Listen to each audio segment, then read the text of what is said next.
Sherry Peters, the senior youth worker from Reconnect, is with us. So a horse is good for people to work with because they're an emotional creature?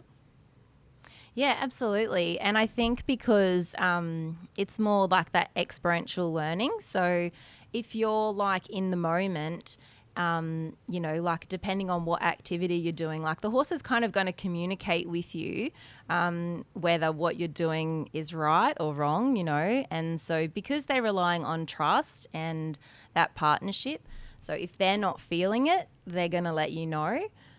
So then it's just about reflecting, is this working? Is it not working? So, and then getting the young people or the families to then brainstorm themselves. Well, what could you do differently? Like if this is not working, what else could you do? So I have a couple of roles in this service. So Community Navigator is connecting people to services in the Hervey Bay region. And in the role as the Tenancy Skills Trainer, it's delivering a course that gives awareness and information to tenants to be better tenants and have better outcomes in their rental properties. And what do people need to know? What's the most important thing when it comes to tenancy? It's about, guess you want to make the house your home, but doing that within the scope of the legislation, within the scope of your lease, and doing the right things. And so you're helping people find homes that have been looking for somewhere to stay for some time. So with the Community Navigator role, yes. So connecting them to the social housing providers in the region, helping them with rental applications in the private market, yes. So we've obviously got a culture of people that have grown up with social media and the instant gratification thing. How do you work through that? Oh, that's a very tough one. I think we need to pick our battles with the youth or with our kids. We do need to have boundaries in place.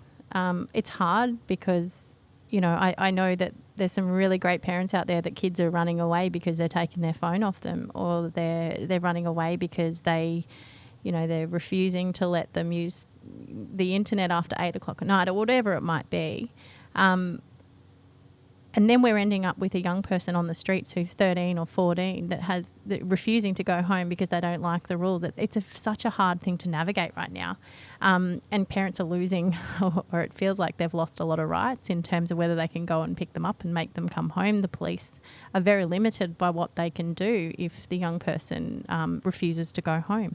It's a whole nother kettle of fish at the moment that we're constantly dealing with. We've got multiple youth we're working with that are between the ages of 12 and 15 that don't come under, we can't put them into housing because they're under 16. So we're constantly looking for other safe places for them if the home environment isn't safe. But there's a big difference between a home being unsafe and maybe the young person not wanting to follow the rules. So if I can suggest anything to parents that are really struggling with this at the moment, it would be to pick your battles.